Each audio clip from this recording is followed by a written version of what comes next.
Barra de Opinión presenta. Tú, Irene, eres la superior de Berenice. ¿Lees sus mails y sus correos? El que leamos los mails no quiere decir que ellos no lo sepan, no estén de acuerdo, no sea algo que está totalmente abierto. Suena muy difícil de hacer ese deslinde entre yo soy consagrada de la Legión Que fundó, ¿no? Que fundó este señor que no tenía doble vida, sino tenía triple, cuádruple vida. Selma, pero mira, incluso él nos lo enseñó, nunca nuestro vínculo era con él. O sea, todo lo que es nuestra esencia como consagradas sigue intacta. Mira, Perdón, Katia, yo quiero que me cuentes tú qué es mis sentimientos. Sí. Mira, Katia, yo, como les decía en las experiencias que tuve anteriormente, es el dolor más grande que he tenido en toda mi vida. Nunca he tenido un shock, algo que me haya contrariado tanto en mi propia vida. Es muy duro y dices, bueno, yo estoy aquí no por él, ¿no? Yo estoy aquí porque sentí un llamado, una vocación para seguir a Cristo y hacer bien a las personas que pongan en mi camino.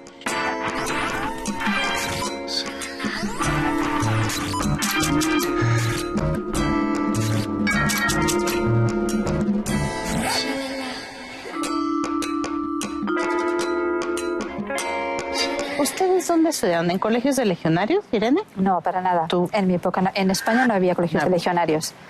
¿Tú naciste ahí? Yo nací en Madrid. Madrid. Y bueno, iba a un colegio privado de Madrid. ¿Mixto o no? Mixto, sí. ¿Mixto? Sí, con mis hermanos. Ok. ¿Y tú, Berenice? Yo tampoco. Yo estudié en una escuela de religiosas, primaria, secundaria y preparatoria lo estudié en el TEC de Monterrey de Querétaro, en el campus de Querétaro. Bueno, a todo esto, Irene, tú eres la directora de la Maddox. Exactamente. Que es una escuela de niñas. Exactamente. Tú, Berenice. Yo soy directora de sección de grupos juveniles. Juveniles. Me dedico a atender niñas desde los 16 años hasta que se casan, más o menos. ¿Y si no se casan hoy? Y si no se casan también, la verdad. Bueno, Lo que pasa es que luego cuando ya se casan, pasan también a una sección que se llama señoras. Entonces, o profesionistas también. No tienen por qué, o sea, no tienen que casarse, ¿no? Pero... Y Verónica es directora del Colegio Irlandés de la sección de mujeres. Sí. Y todos estos están dentro de la organización de los Legionarios de Cristo, cuyo director era Marcial Maciel. Así es. Pues, ¿Y tú estudiaste, perdón, Verónica, en colegio de legionarios? Estudié, solo en la universidad, en la Universidad del Mayab, en Mérida, la Anáhuac, una sede de la Anáhuac en Mérida. En Mérida. Muy bien. ¿Y qué poder de atracción tuvo la figura de Marcial Maciel en ustedes para entrar a la organización de los legionarios? Personalmente, él en concreto no fue decisivo para entrar. Realmente sí que había un concepto de él sumamente positivo, donde veíamos como una persona, una formadora, alguien que era un modelo para nosotros en ese momento. Pero de todas formas el proceso fue un poco a la margen de él no vivía con nosotros, él no estaba tan cerca como para poder ser una persona que influyera en la decisión.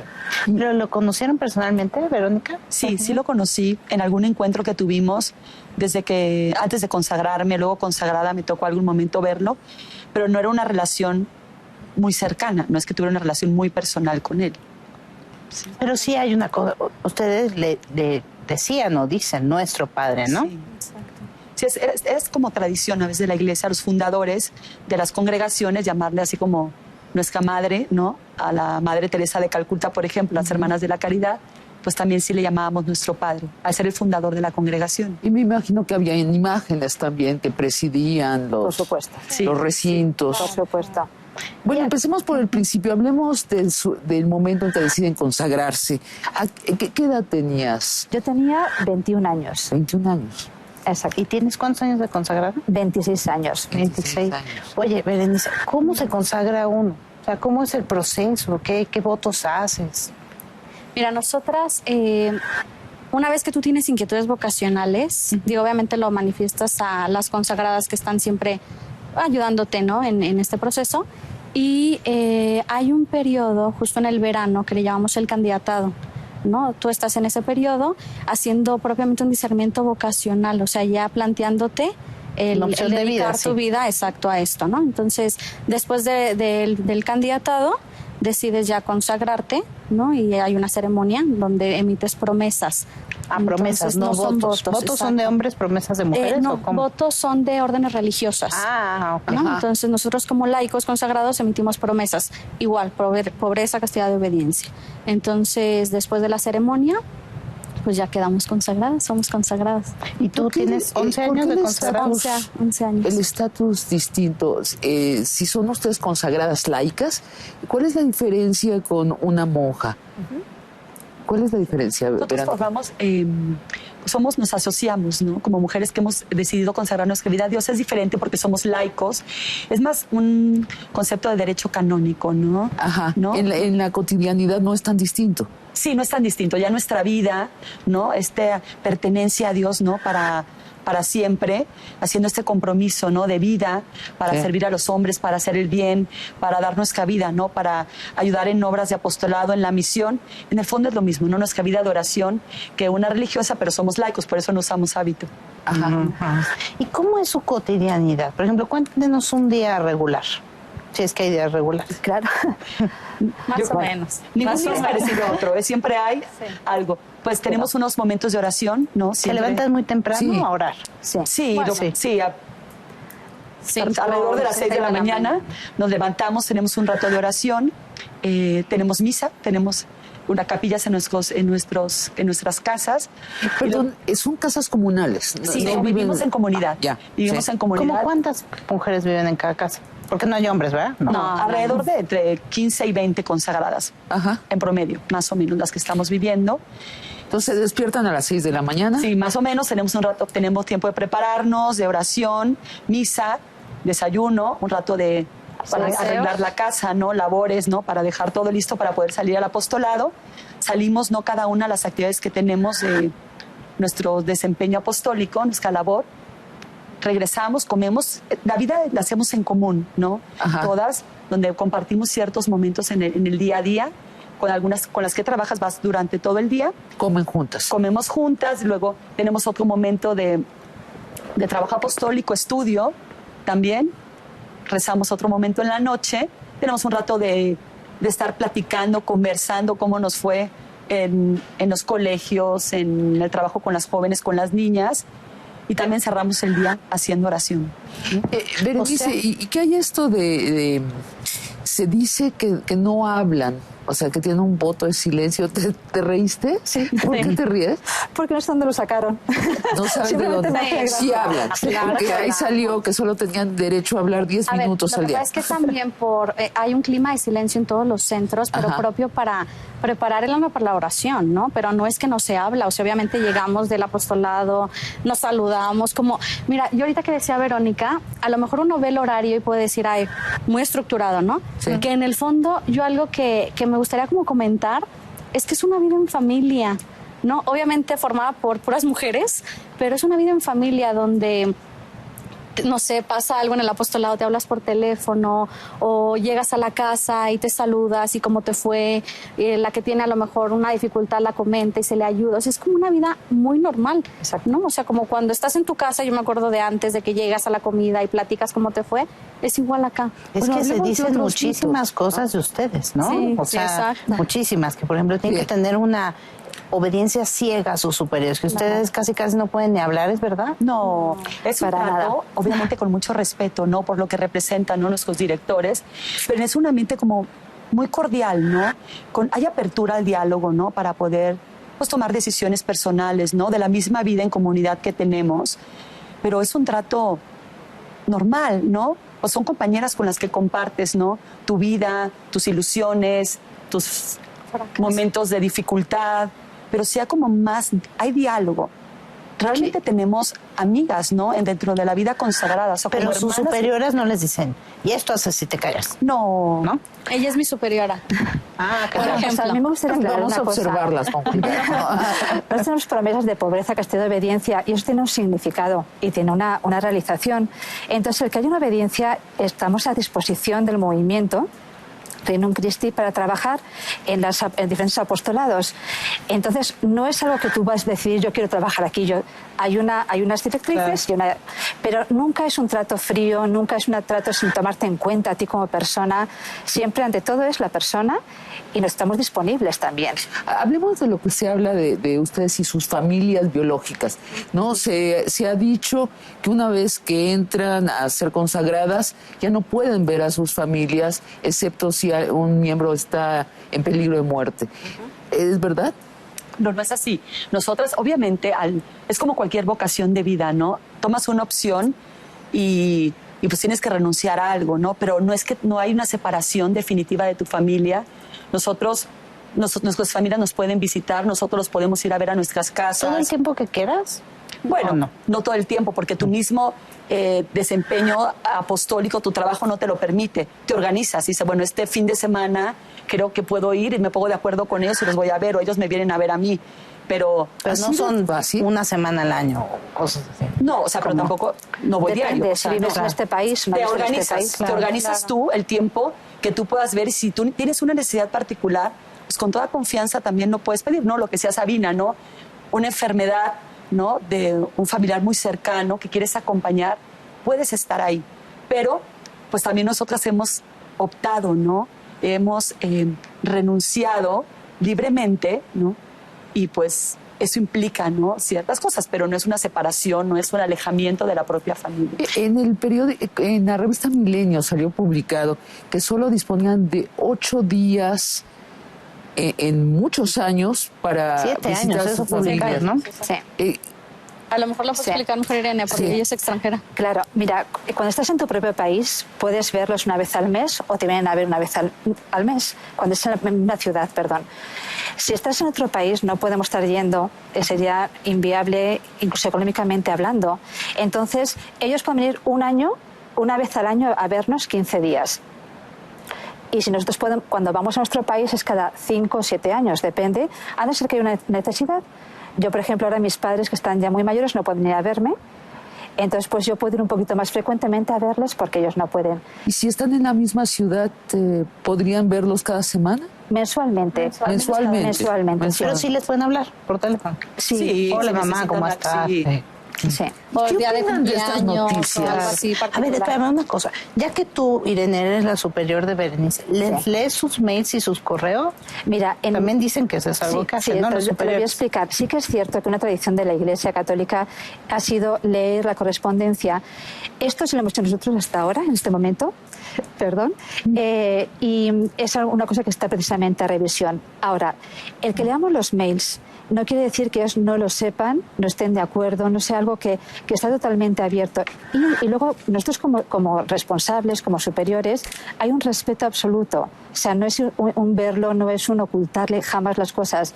Yo personalmente, si veo algo que les puede afectar, que es una mala noticia, la comparto. O sea, simplemente es estar al pendiente de ellas. Pero sí que somos conscientes que es algo que hoy por hoy está en revisión. Está en Que puede revisión. que puede cambiar.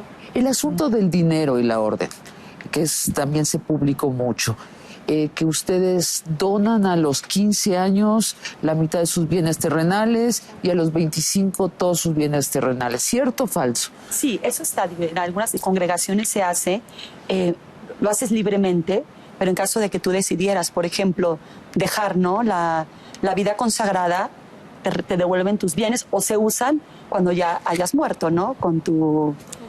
pero mira, yo ni herencia tengo, ¿no? Entonces yo digo, pues no tengo nada que heredar aquí, ¿no? Entonces digo, no, o sea, no es un requisito indispensable. No es un Es que requisito. también se dice, y se dice mucho porque, bueno, ustedes lo saben bien, las escuelas que ustedes dirigen, pues son escuelas de paga muy caras, que no todo el mundo puede pagar. Yo estudié en la Anáhuac, sé cuánto se paga ahí. Y también se dice, por ejemplo, que ustedes andan a la casa de vocaciones, ya sea para Reino, que es el movimiento laico, o para las mismas consagradas, e incluso se ha llegado a decir que a ustedes les pasan la lista de los alumnos junto con las posibilidades económicas de sus papás. Mira, Katia, yo lo que te diría, sí que hay colegios donde son de paga, que creo que también es importante que estas personas con recursos económicos tengan una buena formación. Pero no solamente no es para sacar un provecho nosotros, es para que ellos luego puedan tener un servicio más amplio, más profundo a la sociedad, más desprendido.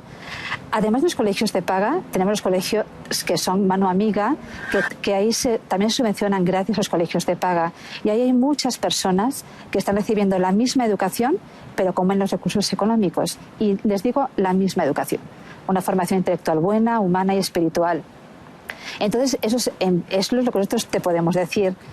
Luego ya, a la hora de dirigir los colegios, a nosotros lo que nos mueve como vocación que tenemos es realmente formar personas íntegras y personas que puedan responder de una forma más humana a esta sociedad.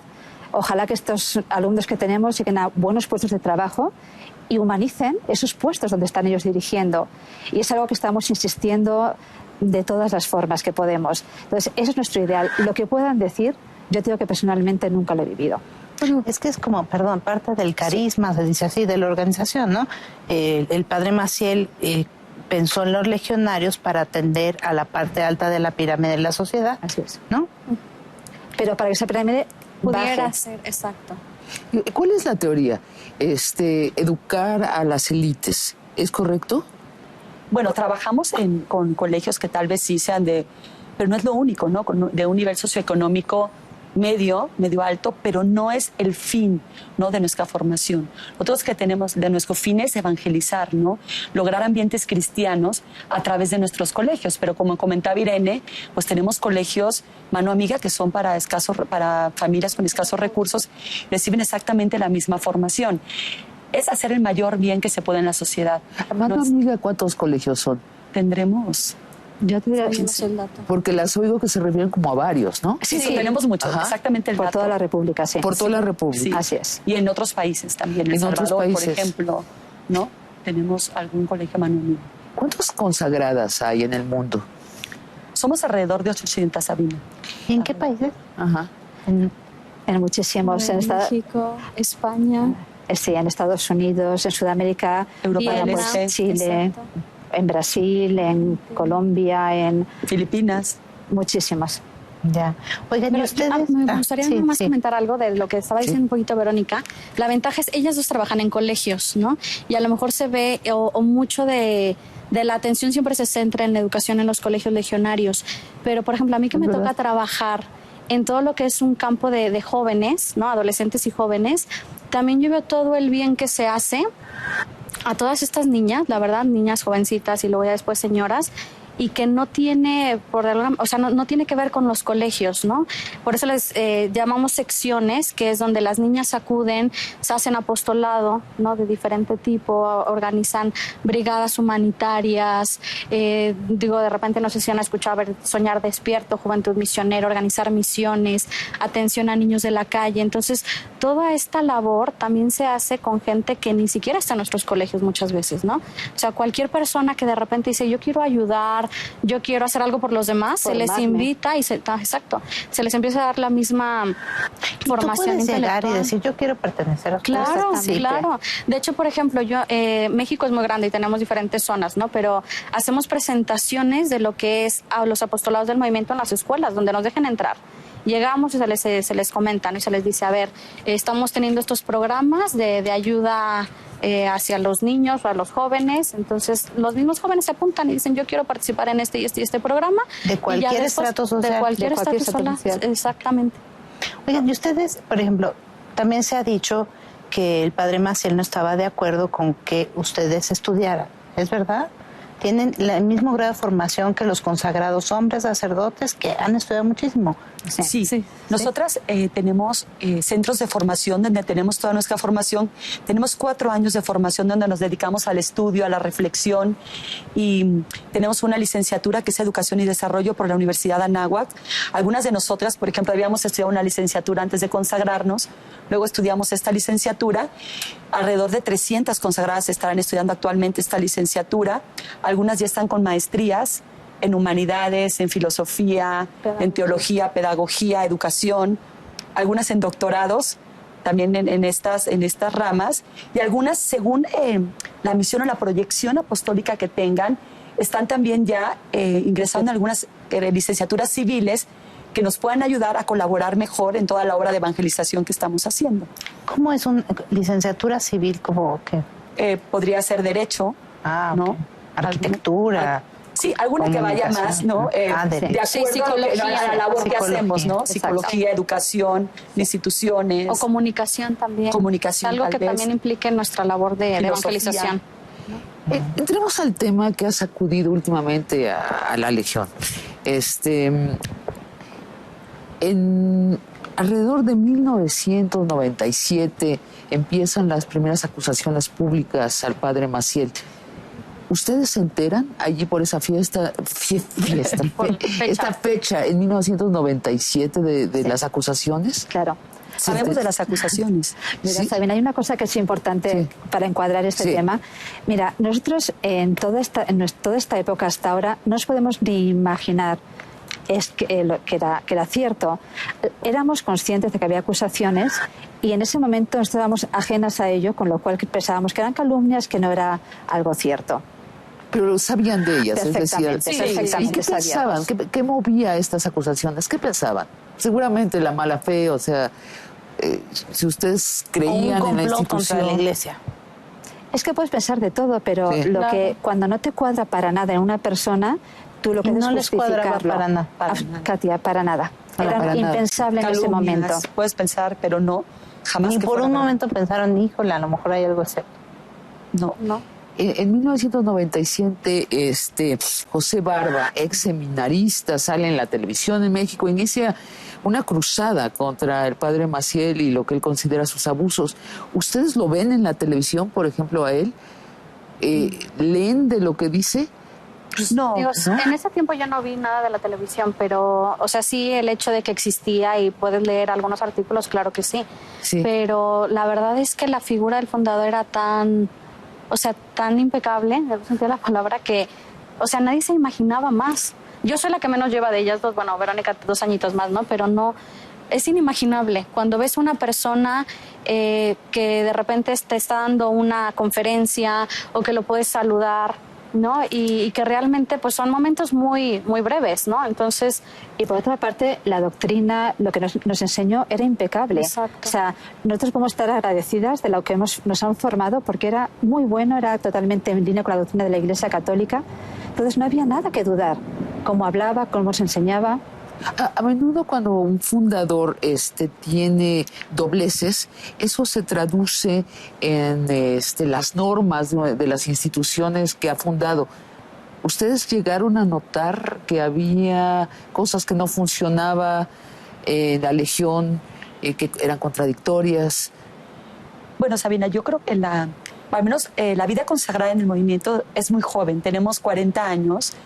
Tú piensas que las primeras consagradas... Para una orden religiosa, es 4 minutos, ¿no? Entonces, realmente, podríamos pensar que esta etapa sería como un buen momento de revisión, de estudio. Más, ya habíamos empezado con esto desde antes, ¿no?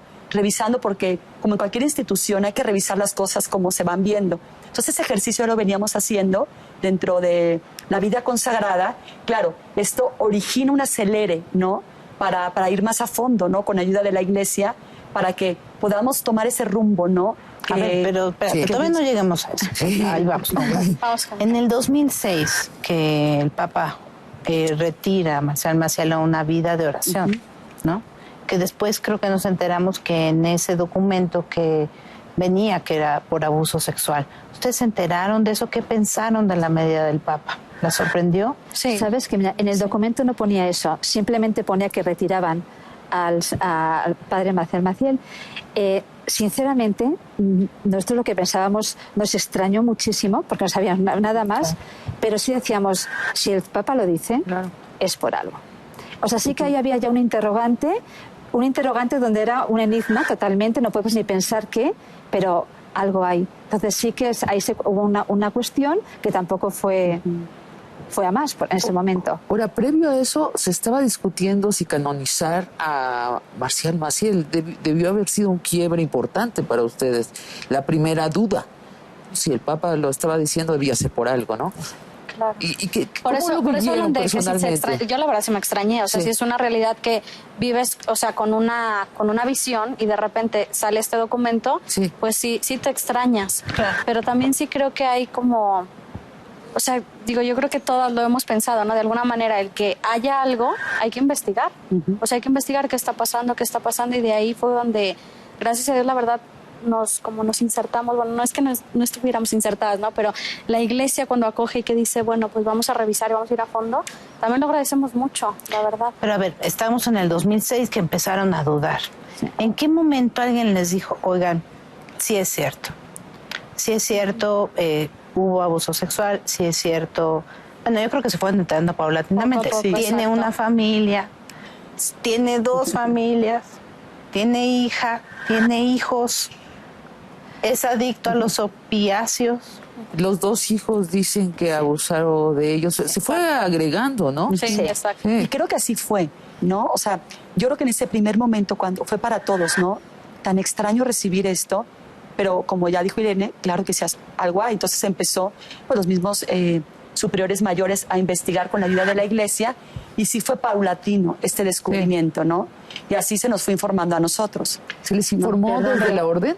Pero mira, una cosa que yo agradeceré toda mi vida a mis superiores es la siguiente. Cuando ellos se dieron cuenta, yo creo que para ellos fue un momento de un dolor impresionante. Personalmente para ellos era enfrentarse a una verdad muy dura y en segundo lugar tener que avisarnos a todos los demás que iba a ser algo imprevisible, que va a pasar cuando se avise de esto. Cuando ellos lo pensaron, tomaron la decisión de decir, desde el primero hasta el último tiene que saber esto, en honor a la verdad. Ellos empezaron, nos reunieron primero las directoras y nos lo contaron. Y nos lo contaron con una veracidad, quizás no con toda la verdad completa, que para mí ya era un añadido que ya no me importaba. Para mí era tan grave lo que había desde un principio, que el hecho de que luego ya hubiera además esto y además 3 familias, 4. Ya decir, bueno, ya está descalificado. Sí. Pero mira, pero a ver, Irene, espérate, ya está descalificado. Estás hablando de tu fundador, a quien le dice nuestro padre. Cuando tú dices, ¿qué sentiste? Mira, Perdón, Katia, yo quiero que me cuentes tú qué sentiste. Mi sentimiento. Sí. Mira, Katia, yo, como les decía en las historias que tuve anteriormente, es el dolor más grande que he tenido en toda mi vida. Nunca he tenido un shock, algo que me haya contrariado tanto en mi propia vida. Fue sumamente duro, pero yo no puedo dejar de reconocer que si yo tengo algo grande en mi vida, que es mi consagración, que me ha hecho plenamente feliz, que me llena, que me ha hecho tanto bien a mí y ha hecho tanto bien a tantas personas, en parte también es misteriosamente gracias a él.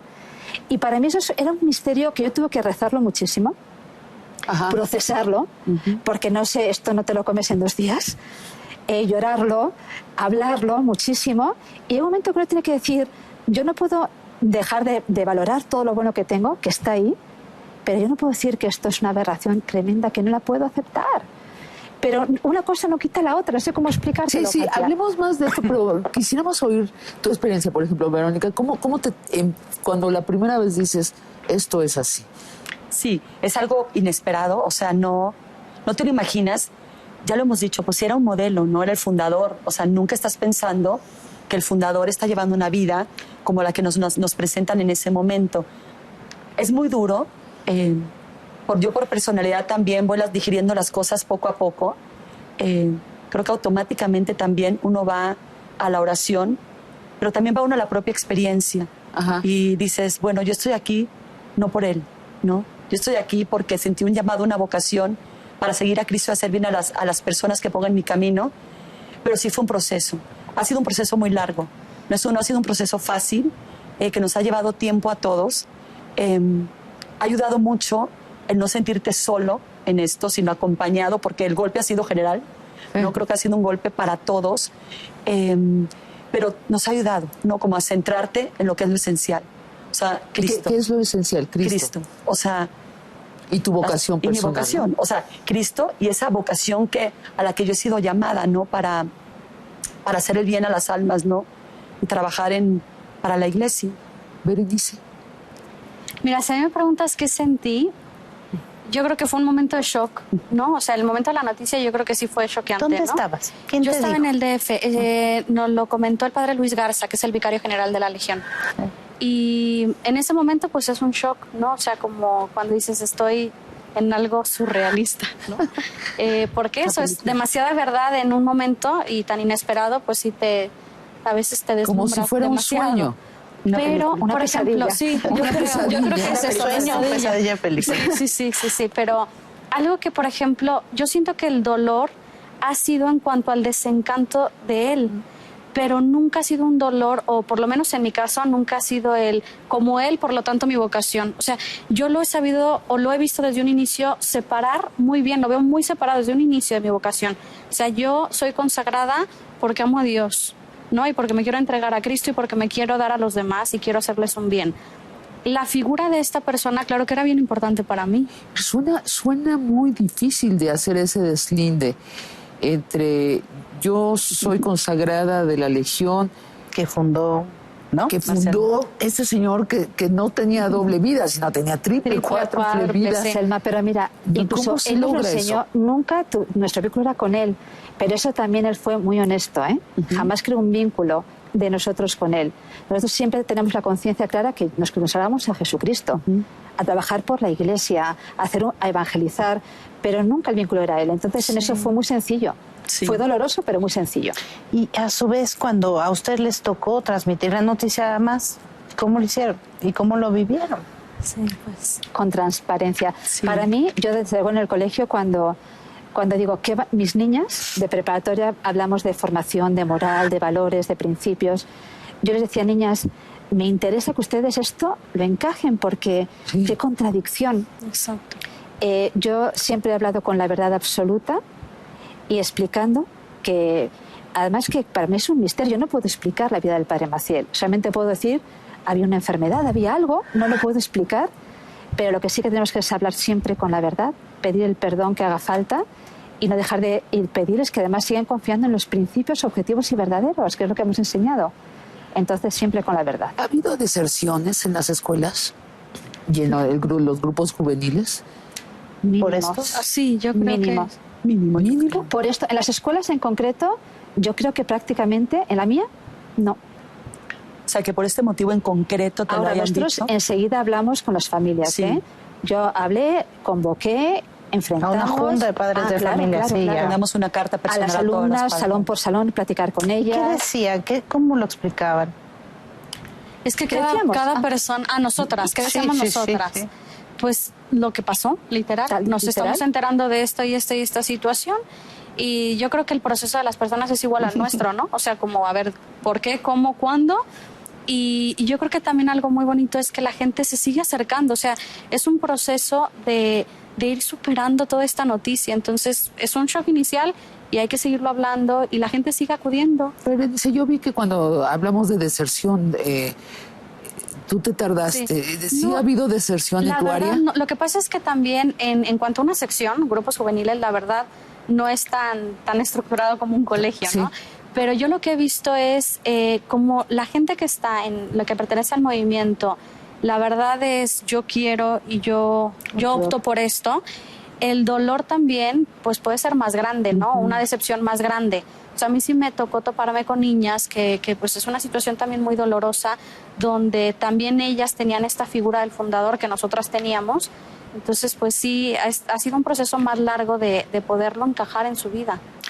Y una vez que... ¿Cuál fue la palabra que tú usaste, Irene?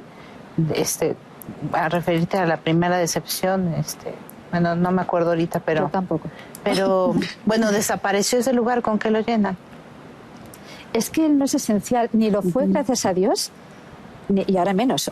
Pero nunca para mí fue alguien decisivo para tomar la decisión, te lo prometo, ¿eh? No, pero en el día a día, en la organización, no. En este momento dices...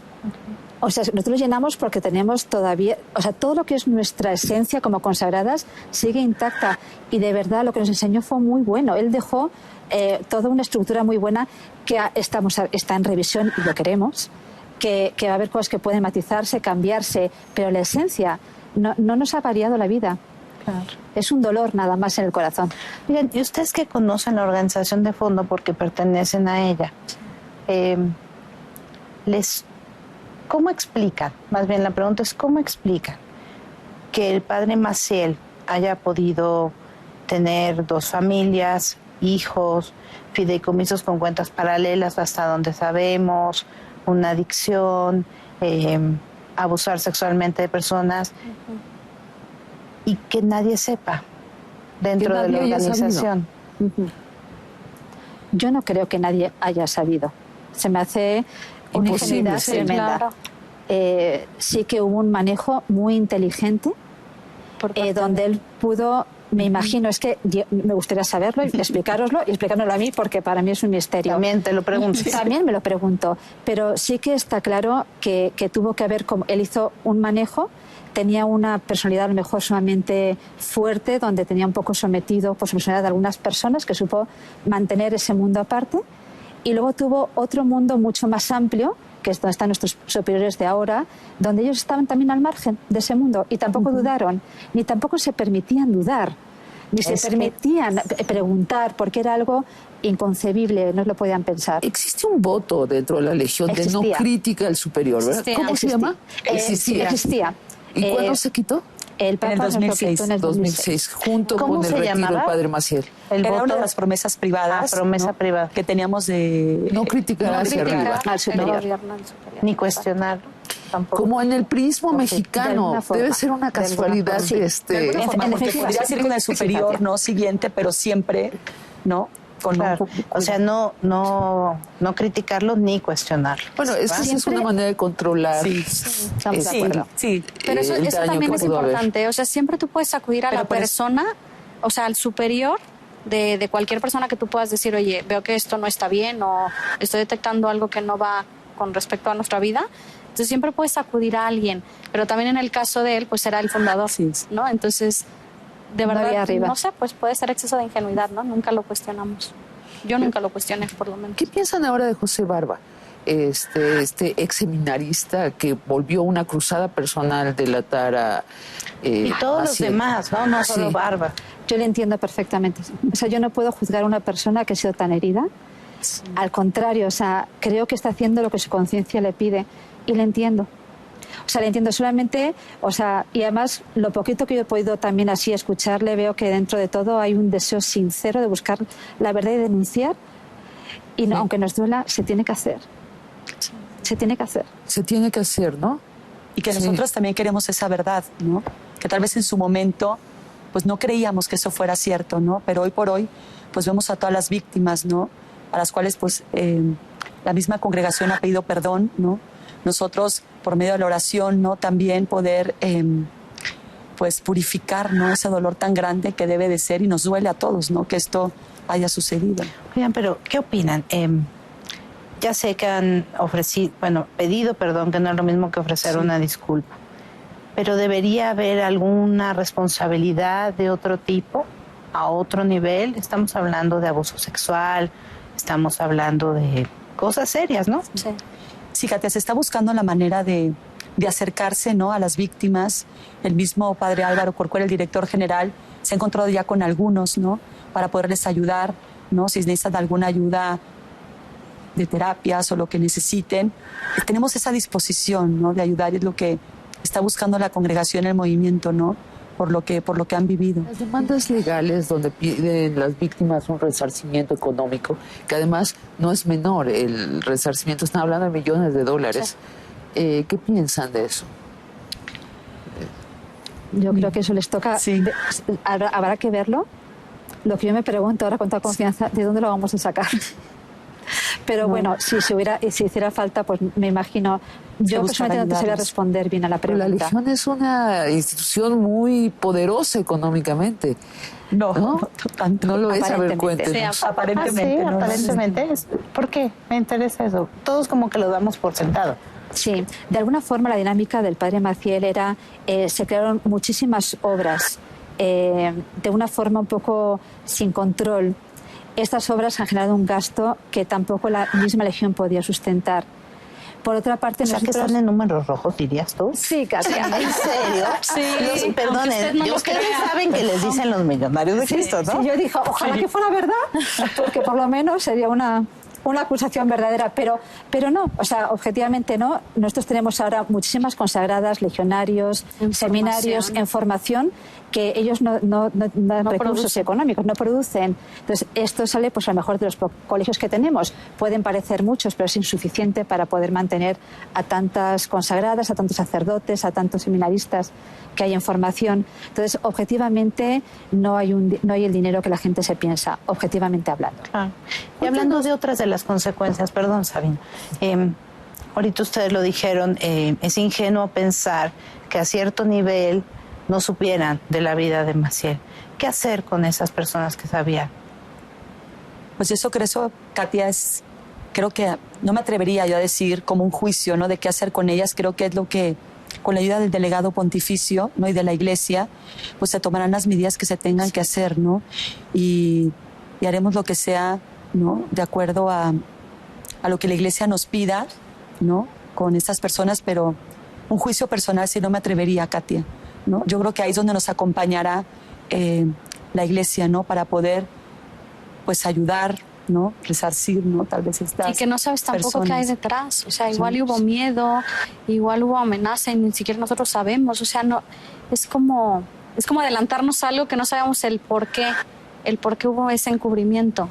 Sí, puede haber sido sometimiento, incluso. Claro, o personalidades. Abuso. Hay personalidades que son más de lo veo y actúo, y hay gente que es más como temerosa también. Pero aún así es el encubrimiento de un delito. Sí, Perdón, sí, pero sí, sí lo es, ¿no? Sí. No, claro, Sí, Katia. claro.